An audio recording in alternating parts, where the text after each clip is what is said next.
उनके मन में बेचैनी दिख रही थी जब नीतीश कुमार जी ने फरमान जारी कर दिया था कि राष्ट्रीय जनता दल के हाथ में हम बिहार को सौंपेंगे, कि समाज में सब लोग नहीं सुधर सकता है, कुछ लोग तो गड़बड़ करने वाले हैं और रहेंगे। जेडीयू का सिर्फ साइन बोर्ड बच गया है, अब वहाँ कुछ बचा नहीं है, बिल्कुल खाली डब्बा की तरह है। और ऐसा हुआ है सिर्फ और सिर्फ नीतीश कुमार जी के डिसीजन के चलते। नमस्कार, आप देख रहे हैं खबर बिहार और मैं हूं आपके साथ अभिषेक कुमार।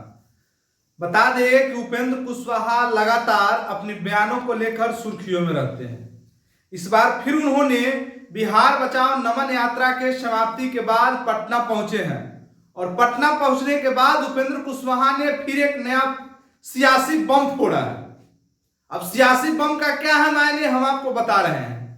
आपको बता दें कि उपेंद्र कुशवाहा बिहार बचाओ नमन यात्रा पर निकले थे और बिहार बचाओ नमन यात्रा का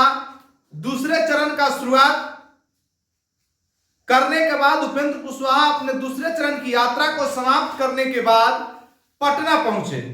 पटना पहुंचने के बाद उन्होंने नीतीश कुमार पर जमकर हमला बोला है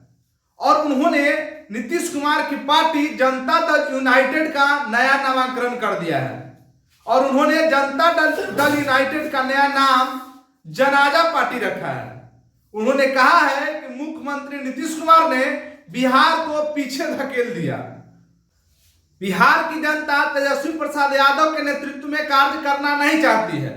उन्होंने कहा कि मुख्यमंत्री नीतीश कुमार लगातार कहते रहे हैं कि कुछ लोग गड़बड़ है और वो गड़बड़ करते रहे हैं और आगे उन्होंने कहा कि अब जेडीयू में वही लोग बचे हैं जो लोग गड़बड़ हैं। उपेंद्र कुशवाहा ने कहा कि मैं बिहार के हर जिले में गया हूं और वहां पर जिस तरीके से जनता दल यूनाइटेड के कार्यकर्ताओं ने हमारी पार्टी राष्ट्रीय लोक जनता दल में शामिल हुआ है, मेरा उत्साह दुगुना हो गया है। मैं पहले समझता था कि मैं जनता दल यूनाइटेड को छोड़ करके कहीं गलत कदम तो नहीं उठा लिया, लेकिन जिस तरीके से लोगों ने हमें समर्थन दिया है अब मुझे लगने लगा है कि बिहार की जनता पुनः बिहार में जंगल राज को कायम नहीं होने देने वाली है। क्योंकि आगे उन्होंने कहा कि मुख्यमंत्री नीतीश कुमार जीरो टॉलरेंस की नीति पर कार्य करते थे, लेकिन आज जिस तरीके से उनके सरकार में जिस तरीके से घटना हो रही है, जिस तरीके से भ्रष्टाचार बढ़ा हुआ है, कहीं ना कहीं यह बहुत बड़ा सवाल है। जब उनसे नरेंद्र मोदी को लेकर सवाल पूछा गया तो उन्होंने कहा कि 2024 में नरेंद्र मोदी के सामने कोई चुनौती नहीं है, क्योंकि विपक्ष के जो नेता हैं या तो वो भ्रष्ट हैं, जो भ्रष्ट है वो जेल में है और कुछ जेल में आ रहे हैं और जा रहे हैं। इसलिए नरेंद्र मोदी की 2024 में जो लोकप्रियता है उस कहीं ज्यादा बढ़ गई है और नरेंद्र मोदी का जो विश्व स्तर का जो राजनीतिक सूझबूझ है, जो उनका कद है वैश्विक पटल का हो गया है और उनका जो कार्य जो किए हैं वो काफी चर्चित कार्य है, काफी लोकप्रिय कार्य किए हैं और दूसरी तरफ विपक्ष बिखरा हुआ विपक्ष है। अब आप समझ सकते हैं कि उपेंद्र कुशवाहा जिस तरीके से प्रधानमंत्री नरेंद्र मोदी का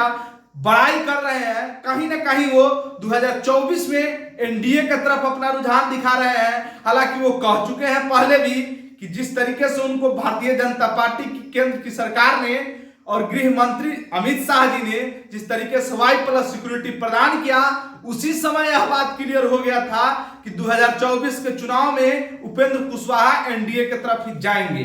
अब इस बात को और पुख्ता करने के लिए उपेंद्र कुशवाहा ने जो बयान दिया है कि 2024 में नरेंद्र मोदी के सामने कोई चेहरा ही नहीं है, क्योंकि विपक्ष बिखरा हुआ है। और जब उनसे पूछा गया कि जब आप जेडीयू में थे तो आप नीतीश कुमार को तो पीएम मटेरियल बताते थे, तो उन्होंने कहा कि जब मैं जेडीयू में था उस समय हमने जेडीयू को बिहार का नंबर 1 पार्टी बनाने के लिए कार्य कर रहे थे, लेकिन उस तरीके का हुआ नहीं, क्योंकि जिस तरीके से नीतीश कुमार ने जंगल राज की युवराज, उनका सीधा वार था तेजस्वी प्रसाद की तरफ। उन्होंने कहा कि जिस तरीके से नीतीश कुमार ने